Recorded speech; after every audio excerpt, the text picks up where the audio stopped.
Welcome to the FlexTrack challenge, and let's go through the agenda for the day. So first we have a challenge overview and problem statement and motivation described by Matt Amos. And then we'll be doing a deep dive into the problem statement, the phase one, warm-up phase, competition phase, classification, regression aspects of the challenge during by Emily App. And then we have a live Q&A session. So let's get to know our um, panelists for the day. So Matt Amos is a senior data scientist and he works for Commonwealth Scientific and Industrial Research Organization. His work mainly focuses on supporting the digitization of buildings to improve sustainable practices and reduce costs. He's also part of the development team at CSIRO Data Clearing House, digital building platform, and leading the digital infrastructure for energy flexibility projects. And Dr. Emily Yap is a research fellow at University of Wollongong Sustainable Building Research Center, and her work involves exploring and developing tools for including IoT, digital twins, and immersive technologies and augmented realities to improve energy performances in buildings and primary industries. And she has a background in material sciences, applied science, and she brings a systems thinking approach to solving sustainability challenges through practical and data-informed solutions. So I'll let Matt take the lead now. Thank you. Thanks, Neha. 1 second. Just share my screen. And is that one coming through okay? Beautiful. All right, thank you. Thank you for joining us and welcome to the challenge. As Neha mentioned, I'm Matt Amos, a senior data scientist at CSIRO, and I'll be providing some of the background and context to the challenge. And then Emily will dive into more of the technical details that I might not necessarily be able to cover.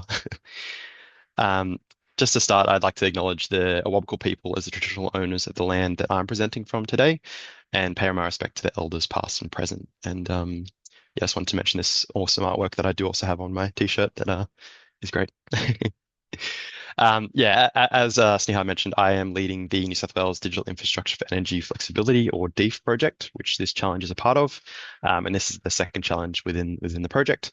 The project is led by CSIRO and funded by the New South Wales Government and the Race for 2030 CRC as well. So to give you some context about this, I couldn't go past at least introducing the NEM, or the National Electricity Market. So this is the power system that supplies Australia's east coast. It's operated by the Australian Energy Market Operator, which is an incredibly important part of overseeing the NEM. It does supply over 85% of Australia's population for electricity, and that includes 40,000 kilometres of transmission lines and cables, and also the associated markets to buy and sell electricity, which will become more involved with distributed energy resources and consumer energy resources that I'll go into a bit later on as well. And this slide is very busy. The image on the left just goes through some of the stats around the NEM, and also the split between generation types that you can see there, as well as generation capacity versus generation supply. You'll see that there is a bit of a disparity, and I'll go into a bit of the reasons why that is later on in the slides. Just to give you kind of a background on the evolution of energy consumers and what they look like today. Originally, the way that this worked is that you have end users, which are residential households or commercial buildings or industry who have a one-way supply of electricity. So they consume electricity from the grid, and they pay for that consumption as well. So just to give some context to this, within the NEM, up to 46% of a residential electricity bill can come from network charges. So this is a substantial part of the energy bill. But moving on from this, it goes from a one-way supply of electricity to what we call energy prosumers. So this has mostly been a fallout of the increased uptake of solar PV or rooftop solar, where now residential households can actually produce or generate power and feed that back into the grid. So consumers now become what we call prosumers, and they get a financial return or a savings on their bill for exporting back into the grid. But of course, this relies on solar being abundant, being able to actually have the PV generate electricity, and this will only be at those certain times of day. So you might be able to already foresee the problem where if everyone has solar on the roof, they can only export when the solar is abundant. So to solve that problem, we now have the introduction of batteries. So this can alleviate that problem by storing the electricity when the solar is abundant and the prices are low. So yeah, that they can charge or import from the grid when there is periods of low cost or high renewable generation, and then discharge back into the grid when during those times when the solar PV is low, so overnight, or wind power is low, for example. And this clock symbol, I'm just saying that that is the way that you can store and shift when you actually consume or generate electricity. So that the batteries are an enablement for that. But the other thing that maybe people don't think about as much is other ways that we can store energy in our households rather than batteries. So smart appliances allow for this demand to be stored and shifted at different times. We call these distributed energy resources, DER, or more recently, consumer energy resources, CER, to refer to these kinds of assets. So things like electric vehicles, which have a battery, electric hot water systems, which can retain thermal energy, air conditioners, which can also retain thermal energy in the shell of your house or your office building, electric batteries, and so on and so on. So these are some of the more complicated ways that we can store energy and shift when we actually use it later in the day. And reflecting this back into the NEM, so AEMO puts out a integrated systems plan every 2 years, and as part of that, they forecast that CER in terms of capacity in the NEM will reach somewhere up to 45% by 2050. They've also included rooftop solar in this, but in terms of the number that we're looking at today, this coordinated CER storage are those kinds of assets that we're talking about that can be controlled and shifted. So those smart appliances, and you can kind of see that the ramping here is probably the most substantial in this plot, whereas AEMO predicts that around 37 gigawatts of capacity, or around 14-ish% of total capacity in the NEM, will come from this coordinated CER storage. So it's a fairly substantial part of the NEM capacity, and this will be a huge growth over the next 20 or 30 years. I was looking at, I came across an article this morning, and just so happens that yesterday, renewable penetration across the NEM, so when I say penetration, this is the amount of renewable generation as a percentage across all generation types, reached 75.9% for a trading interval. This was mostly due to rooftop solar generation at 42%, but then also almost 5 gigawatts of solar and wind output was curtailed, so blocked from exporting. And if this wasn't curtailed, so if you could actually store this in something like in a large scale battery, or residential and commercial properties could actually consume more of this solar generation, that could have reached up to 90% penetration in the NEM. So this kind of outlines the current state of things in the NEM, and the importance of having smart devices that can shift their demand and also generation to feed back into the NEM. So yeah, like I said, coordinated CER can be called upon to perform what we call demand response. So that's either a decrease in consumption slash an increase in generation, or vice versa. So for example, an energy aggregator could bid this power that they have access to through all of these assets into a market, like a wholesale market, for financial gain. So the residential households or commercial buildings could actually get a monetary benefit for feeding back into the NEM. Or, for example, a distributed network service provider, so some of those entities that are responsible for transmission and distribution across the network. They could request this DER to reduce demand during critical periods where there is a high demand in the network, and alleviate some of the pressure on the network, which we call as network services.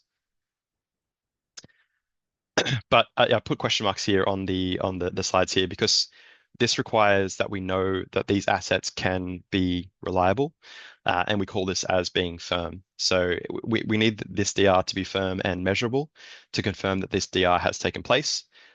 which will enable that payout of these CER devices to the asset owners based on whether or not they did actually activate the DER when called upon.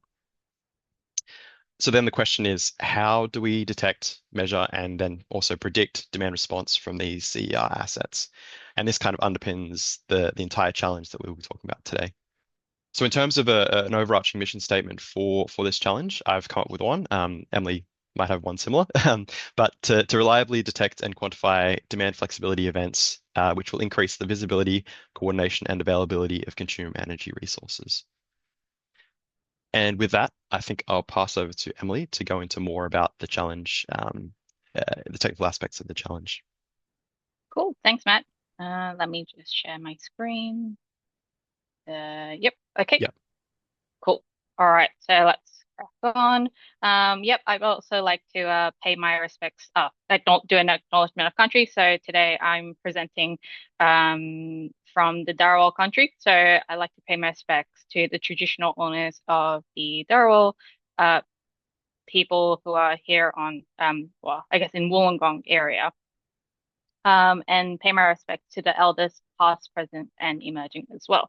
So let's crack on. Going through the data set, I'll talk to you quickly about how we generate the data set. The data set that we're providing to you is a synthetically generated, and it's simulated from what we call digital twin. So let me just bring up my pointer to make it easier. So say, for example, we have a physical building.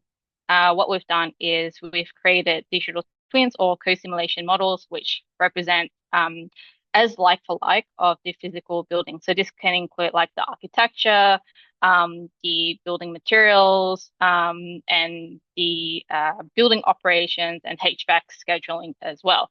And then in this little box here, it represents a room within the building itself. So what we do to get the synthetic data is we give it a demand response flag.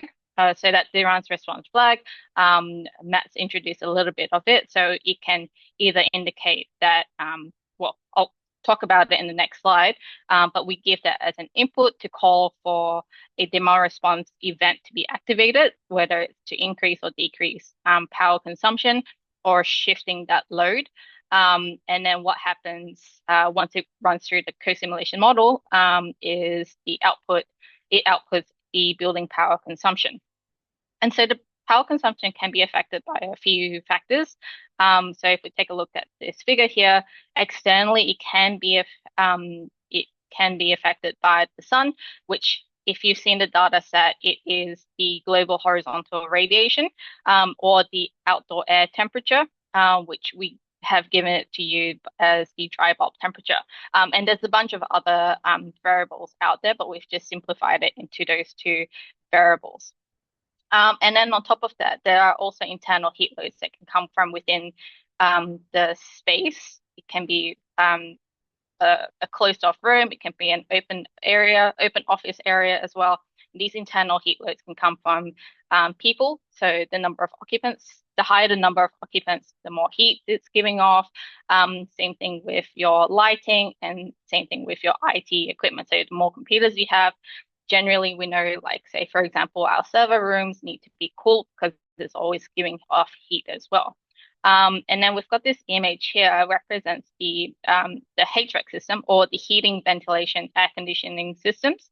And so what happens during a demand response for the HVAC, if we treat the HVAC system as a flexible asset, is that we can adjust its indoor air temperature set point to either cool more or cool less, heat more or heat less, but to adjust its building power consumption. So going through here, I'll just quickly talk about the sites that we've provided in the data sets. I've mainly picked site A, B, C for figurative sake. And obviously we've given these as the training sites and we've got D, E, F as well. And these sites, they represent commercial office buildings located in Australia. And Australia is a very big country, so they are located under different climate zones. So we further south of Australia, we could have much cooler temperate zones. In the middle, we might have more warmer temperate zones. In the north, we've got tropical, and in the middle, we've got more arid or desert-like zones as well. And so it's worth mentioning that these sites, they do vary in the building and HVAC controls and operating schedules as well. So other than, I touched on a little bit about the HVAC indoor air temperature set points, but with building, it could differ based on your lighting schedules as well. And the same thing with occupancy levels, considering that nowadays people could be, half working from home, half working in the office. Some people could be coming in later in the day, leaving early in the afternoon. All these kind of changes that introduces uncertainty to the power consumption as well, which makes the coordination of all your energy resources more complicated. So just talking a little bit more about the demand response, you've seen this figure in Matt's plot, but just to show here, I should have done that the other way around, but a DR flag of -1. Sorry, let me just go through the different colors. So inactive DR, we also call baseline, means that it's business as usual, so nothing changes. Everything runs as per scheduled. And then you've got your active DR. So what we've done is there's a demand response of a -1 calling for the HVAC system to reduce its power consumption. So you should see a resulting negative DR capacity. And then in the positive, it's a reverse, so you get an increase in the power consumption. Or in the other case, we could see a shift. So you would use more in the morning, perhaps, when the price is low, and then use less when the price is high. Okay. So walking through the data set, especially in the warm-up phase, I think a lot of you would have noticed that there was a big data imbalance in the 3 training data sets. And so this really forms the challenge that we're presented with. How can we actually correctly identify when and what type of demand response happens when it infrequently already occurs, right? And yeah, of course, this is just the 3 as well, the 3 training sites. One question I received was, should the machine learning models be built specifically to the sites or be more general?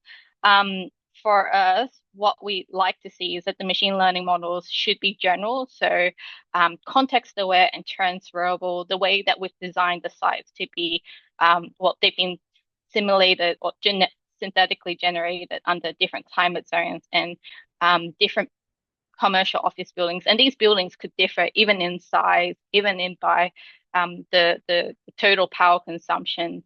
And you would have seen this in the training data sets as well, or if you've just joined the competition, you would see this occurring. So yes, we'd like them to be context aware and transferable. Of course, these buildings are just in Australia, but over time we'd love to see it transferable even to other types of typologies, such as your residential or your industrial buildings as well.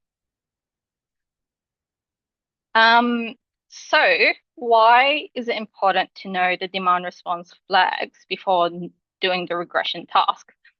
And this really forms the competition phase that we're in currently. So if we take the top row line plot again, the orange representing your baseline, and then the blue representing when there are demand response activations. So taking a look at case A, we can see that there's no demand response flag. So the DR flag is 0. Yet we can see there is actually a difference in the power consumption. This doesn't result in a DR capacity. However, when we look at case B, when there is a DR flag, when there are non-zero DR flags, it's the same thing again. We have +1, we see an increase in the power consumption, and the result is an increase or a positive DR capacity. and a negative DR flag will result in a negative DR capacity. So this is very important to know. Like you might go straight into the regression task. However, if you might find that you might predict a difference in the power consumption, but if the DR flag is 0, the DR capacity should actually be 0 as well. Yeah. So I did receive another question as well. Can we use future data? This was an interesting one. In the challenge rules, we have specified that no, participants should only use the data sets provided.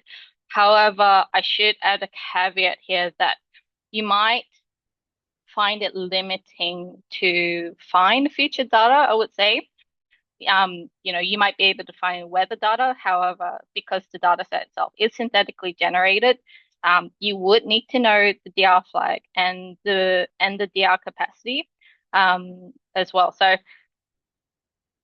yeah, ideally we'd like you to just use the data sets. However, you might like to expand on this in your solution documentation as well, other methods that we might not have thought of, and you think that would be worth exploring as well. All right, so the competition, going into the competition phase a little bit more and the data that we are providing to you, what we give to you really imitates what the Australia's National Energy Market or the Australian Energy Market operator can see. In this case, your dry bulb temperature and your global horizontal radiation, it comes from your meteorological bureau, the people who measure and forecast your weather. And then, of course, your building power would be your single front of house meter as well. And the tricky part that, of course, forms the challenge is your demand response flag and your demand response capacity. And that's what the, should say, AEMO, the market operator, needs to confirm is, did a demand response happen, what type it is, and how much, how long did it happen, so that they know then how much to pay to the consumer. In site ABC, that's the training data set that we provided to you. In site D, if you joined in the warm-up, site D would have been your test site. But in the competition phase, we've been a little bit nice here, and we've provided the demand response flag for you as essentially the solution as part of the competition phase, but you do need to still predict the demand response capacity. Site E represents the public test set, and then site F represents the private. So on the public test set, you'll get to see that on the leaderboard, and then the private, you don't get to see the scores on the leaderboard. Another question that kept popping up is, can I still participate in the competition phase? Yes. You can dive in straight into the regression task. One thing I will say is that it's still worth to try and do the classification component. You should try and do the classification component to do the regression task as well. The what to predict and what to submit, so I've kind of touched on, but I'll just reinforce it here. The big two are the demand response flag and the demand response capacity. And you will be mainly evaluated on the demand response capacity, but we'll like to see what you can actually predict in your flags as well. And so the submission is a CSV file. It's a 4-column array, so you should include the site, the timestamp, the demand response flag, and the demand response capacity as well. And this should be one more. Yep. So for the competition phase, you should concatenate site D, E, and F into one single file. Just stack them up as rows, and then submit it into the AI crowd submission page. So the evaluation metrics, we've got 2 for the competition phase, and they are different since it's a regression task, it is different to what we saw in the classification task. You will still be able to see the results or the scores from the classification component, so the geometric the geometric mean and the F1 score. But in the competition phase, we've got two metrics. The primary one is the mean absolute error normalized by the average building site power. And the secondary metric is the root mean squared error normalized by the mean max range of the building site power. So the reason why we normalize it just goes back to the variety of commercial office buildings that we've put up as the test sites. So because they all vary in building site power, got to find a way to compare them all together.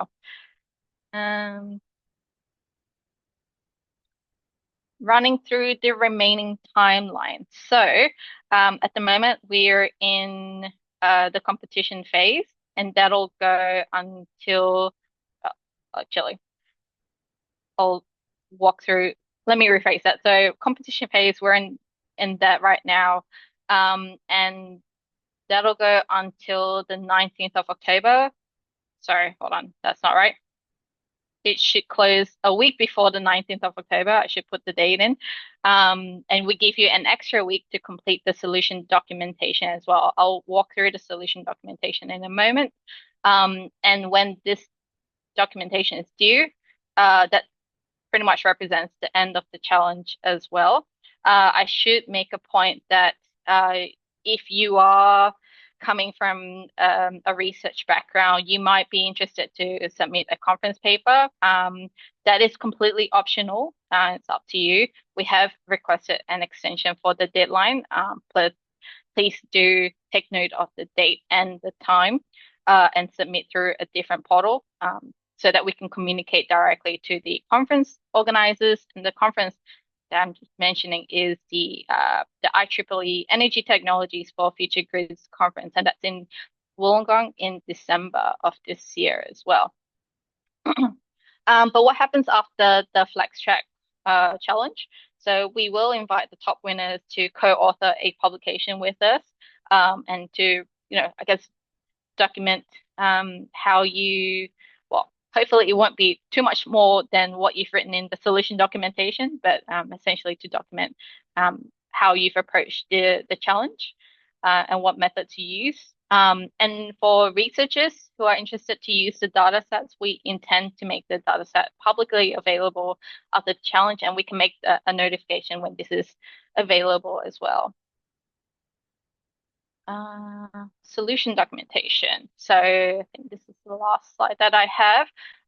You should see a link and a zip folder containing an overleaf template, and it should be available now.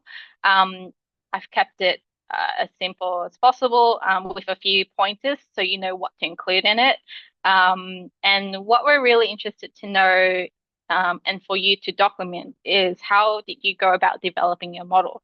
We've got people who could be entering the FlexTrack challenge who might have a background in building science or a background in energy and using machine learning techniques. Whereas on the other hand, you could be coming altogether from a computer science background and trying to tackle this problem. So we're interested to see,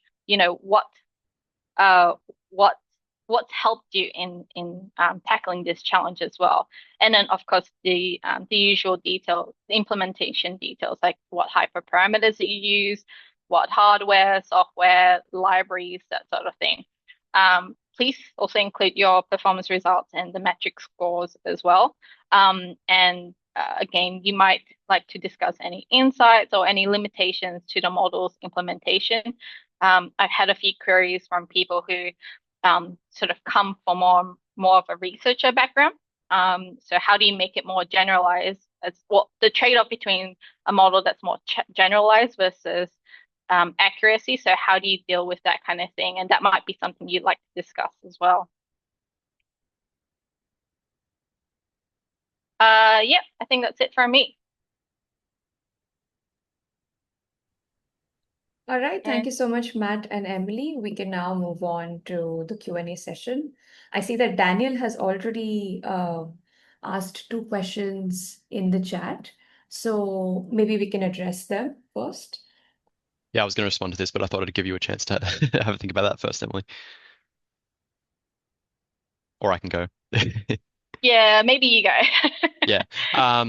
Yeah, obviously you were presenting, so I had more time to think about it. But yeah, yeah, good question, Daniel. I would say that having a model which does retain memory of previous predictions may be useful here. Thinking about the DR asset that we're talking about here, which is HVAC. So HVAC will have a ramp up time and a ramp down time based on the building building type, the construction of the building, and how the material of the building. Um, so in that aspect, you can't call upon the DR events too frequently. And yeah, so basically what I'm saying is, yeah, that kind of thing might lend itself well to a model that is causal, or at least have retained some memory of previous predictions. Did you want to add anything to that, Emily? Nah, yeah, that sounds good to me. He also had a follow-up question on who directly gets impacted by predicting the demand response capacity. Yeah, I can take that one.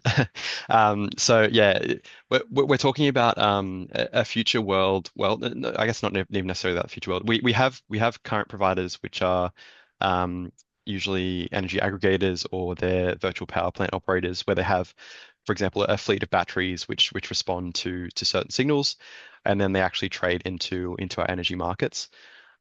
We're looking more into the future where you have different types of assets which aren't just batteries that can respond in smart ways.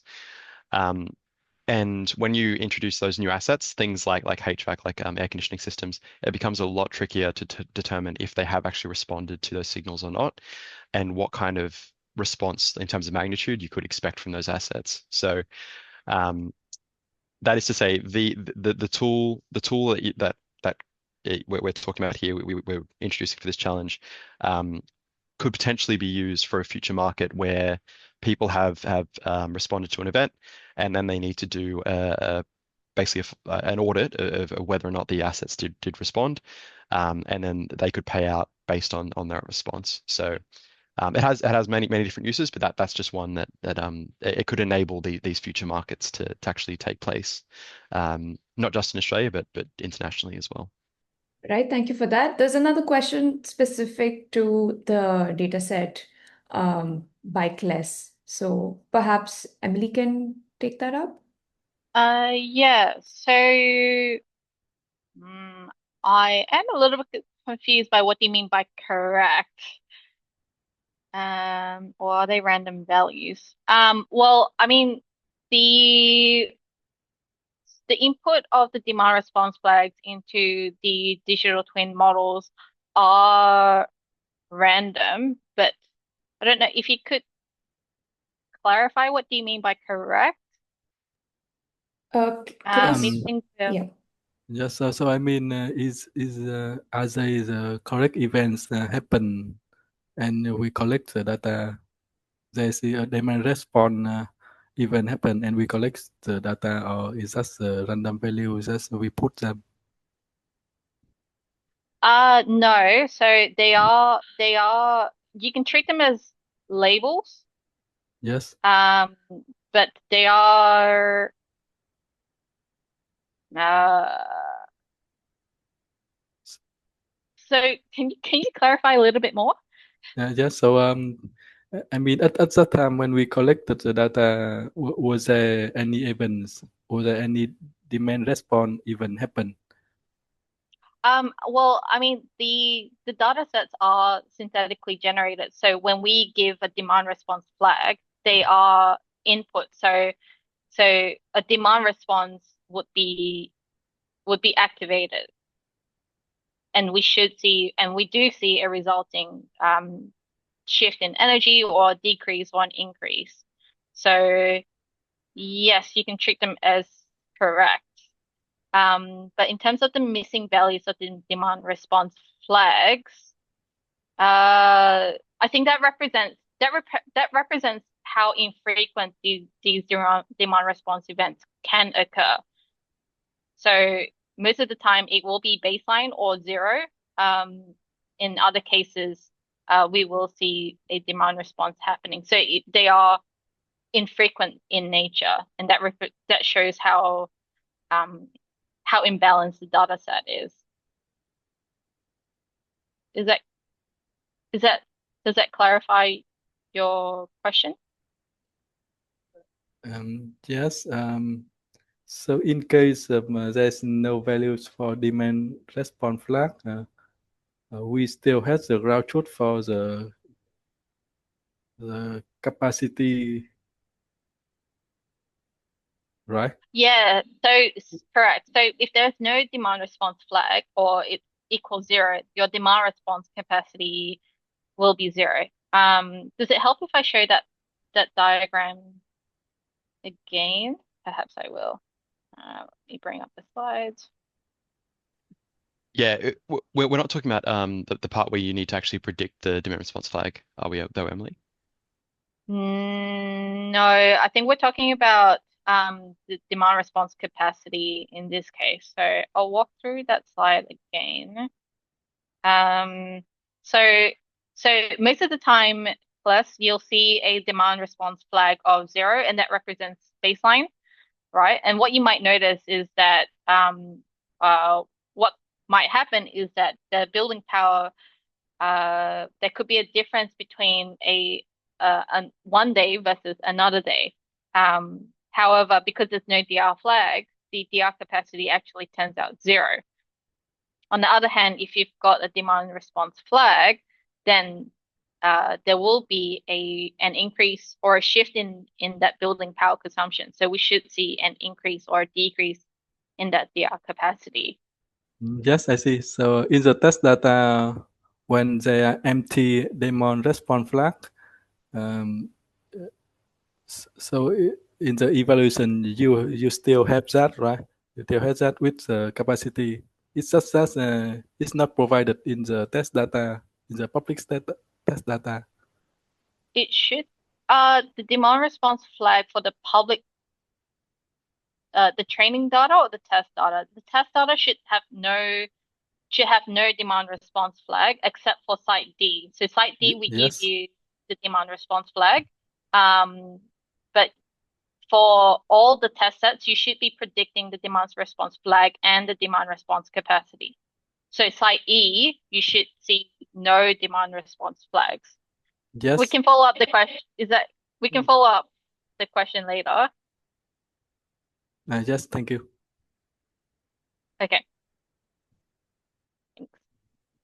All right, so do we have any more questions? Any queries? In fact, since we have just started the competition phase short time ago, it'll be great to get some feedback from those who have participated in the warm-up round as to what can be improved on our end to make the resources, the challenge, the flow of submission better improved for you guys. So any feedback, any questions? You can either unmute yourself or drop it in the chat as well. Yes, I want to follow up on my initial question. And I'm going to word it in another way. So let's say that we want to predict the demand response capacity for today. Are we allowed to use any values from the next day, for instance? So taking into account future values for prediction? Can you expand on what you mean by future data? So examples of it? So because in the data set for each one of the sites, we are provided with a time series that represents a whole year of data. And because of that, so we have available the power consumption from the next day or even the next month after any single point that we want to predict. Yeah, I understand. Sorry, yeah, I was thinking about it a different way, but yeah, the model should be causal, as in they do not take in future inputs that they would not have access to in reality, to predict the current current outputs. I think that's not yet part of the stated rules, maybe. Yeah, what are your thoughts, Emily? Thanks for clarifying. Yeah, I have in mind future data as in, I guess, like next year's data set, for example. But I wasn't thinking like within the same data set. The way I would treat this challenge is more so if you were the market operator, for example, um, well, the market operator wouldn't be able to see into the future. So you could treat this exercise as from that perspective as well. Don't know if that helps. But the question is, let's say, yes, the energy provider can look into the future, but how long into the future? Because you don't want to wait, like, for instance, 3 months to make a prediction on what the demand response capacity was. So are you suggesting to forecast and then backcast, Daniel? No, I'm not suggesting any particular solution. I just wanted to clarify, to get clarification about the rules, but I think Matt already did that. Mm, yeah. Do you want to go, Matt? No, I was just gonna say, yeah, I can chat to Emily and we can put up a thing in the challenge page about this potentially. Yeah, I think after the town hall, we can figure out how to clarify if future data within the data set that's provided, is that approach uh, valid or not. But thanks, Daniel, for flagging that. I don't think that was on our radar. So we'll clarify that in the rules or in the challenge page after discussion. Yeah, but like you said, Daniel, if you did have a model which takes in future values, it's basically just assuming you would need a forecast of what your future capacity is going to be, it would just be if you have a perfect forecast of what that capacity is going to be and using that as an input into your model. So yeah, I can see the utility of doing that, but yeah, we'll have a think about this offline and get back to you. All right. So do we have any other questions for the day? Generating this data, if we activate a demand response flag, how does the system compute the final building power kilowatts? So how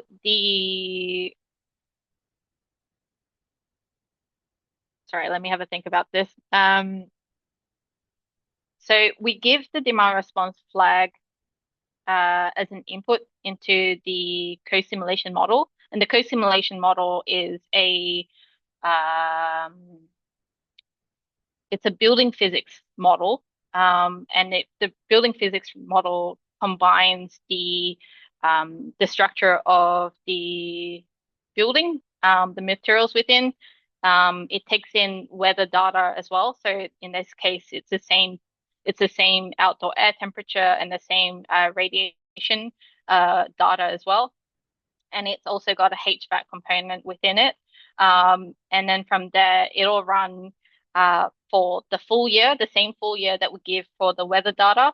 And the demand response flag will trigger whether the HVAC system, if it's a -1, it'll ask for the HVAC system to reduce its power consumption. So this could be, in this case, changing its indoor air temperature set point. So it's the same thing as, say, if you're at home and if you want the room to be cooler on a very hot day, it's actually going to be increasing its power consumption as well. So in a similar sense, this is what a demand response flag will do in the HVAC system and in the building power as well.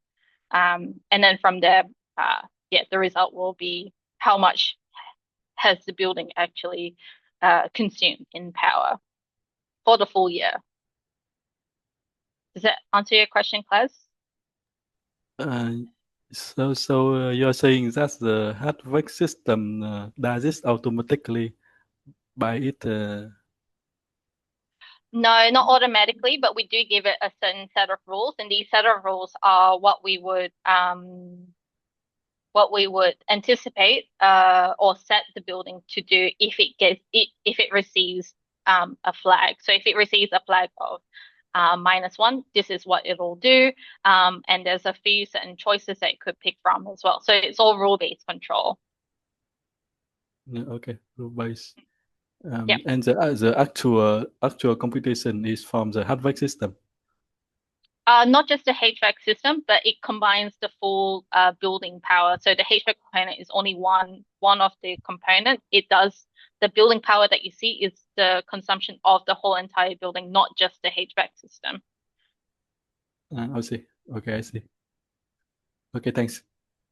Everyone for joining, and have a great rest of your week, and we'll see you on the challenge. Bye.